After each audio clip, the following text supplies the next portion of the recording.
ভারতবর্ষের স্বাধীনতা সংগ্রামের ইতিহাসে বীর বিপ্লবী চন্দ্রশেখর আজাদের নাম শোনেননি এমনটি বোধহয় কেউ নেই।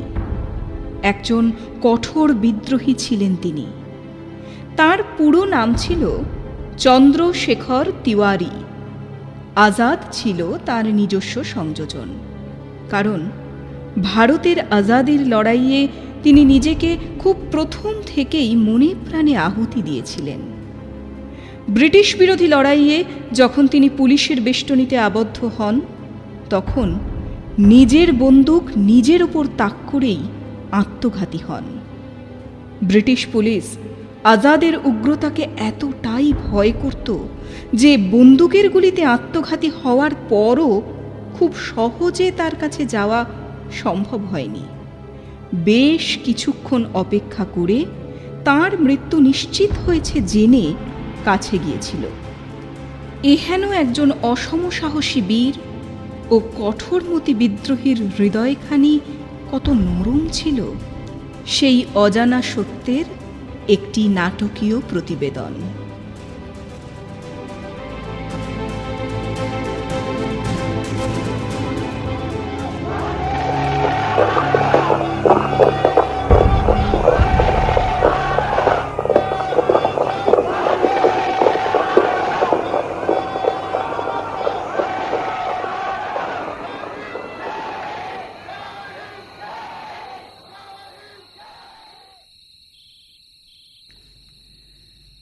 বিদ্রোহী যুবক চন্দ্রশেখর আজাদ ফেরার ছিলেন।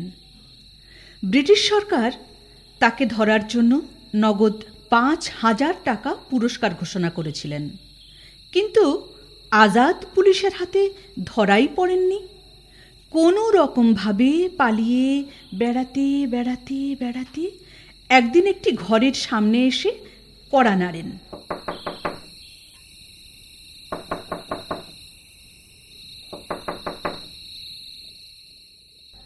সেখানে এক বৃদ্ধা তার মেয়েকে নিয়ে থাকতেন। আজাদ সেখানে গিয়ে কাতর হয়ে বললেন, আমি চন্দ্রশেখর আজাদ। আজকে রাতটা আমি কোনো মতে আপনার কাছে লুকিয়ে থাকতে চাই আম্মা। চন্দ্রশেখর আজাদ? নাম শুনে তো বৃদ্ধা খুব আনন্দিত হলেন। তিনি আজাদকে বুকে টেনে নিয়ে ছেলের মতো ভালোবেসে তাকে অনেক আশীর্বাদ করলেন। মেয়েকে বললেন খাবার আনতে। খাবার খেতে খেতে বৃদ্ধার কন্যার দিকে দৃষ্টি নিক্ষেপ করে আজাদ জিজ্ঞেস করলেন, আম্মা, আমাদের এই ভগ্নিপতি কোন গ্রামে থাকেন? কখনো সময় পেলে আমি তার সঙ্গে দেখা করব আম্মা। বৃদ্ধা শুনে একটু মুচকি হাসলেন। ঠিক তারপরেই হতাশ হলেন। তার মুখ ফ্যাকাশে হয়ে গেল। বাবা, গরিবের মালিক তো ঈশ্বরই। এতদিন পণের টাকার অভাবে তোমার এই বোনের বিয়ে দিতে পারিনি, তবে এখন কিছুটা টাকা জোগাড় হয়েছে। আর একটু কিছু হলে পুরোটাই জোগাড় হয়ে যাবে।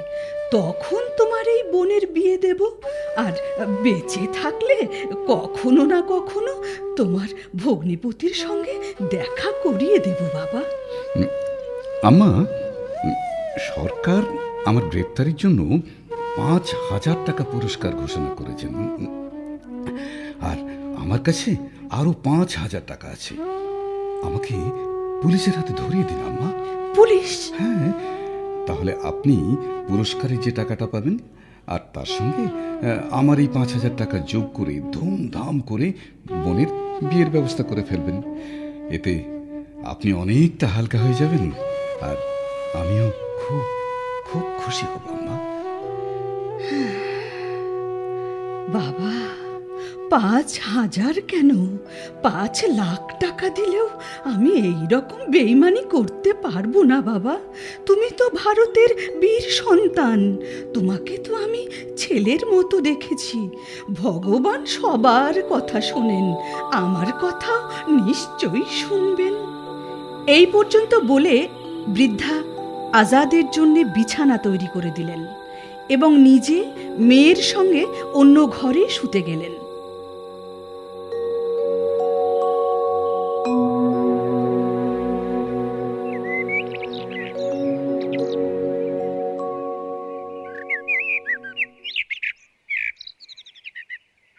পরদিন সকালে বৃদ্ধা আর তার মেয়ে ঘুম থেকে উঠে দেখলেন বিছানায় আজাদ নেই, আর সেখানে অনেকগুলো টাকা রাখা আছে।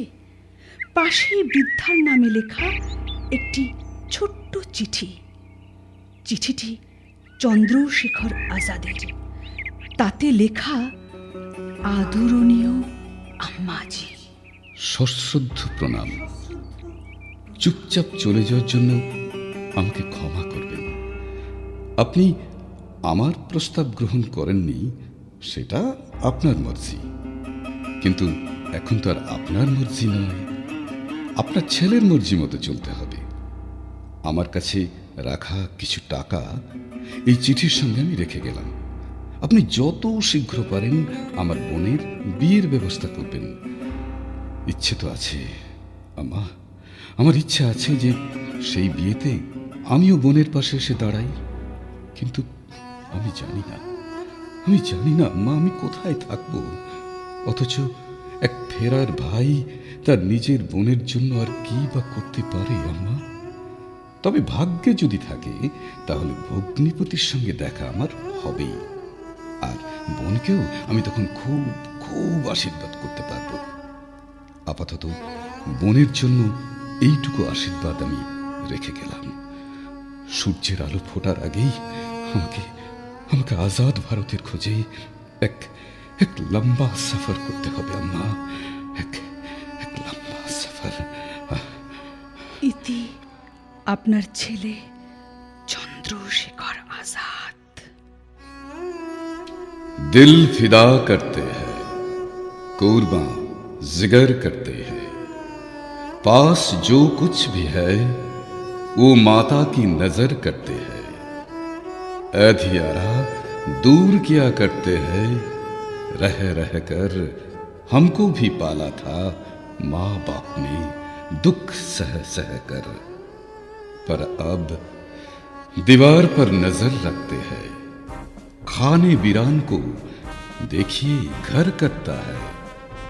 खुश रहो अहले वतन, हम तो सफर करते हैं, हम तो सफर करते हैं, सफर करते हैं।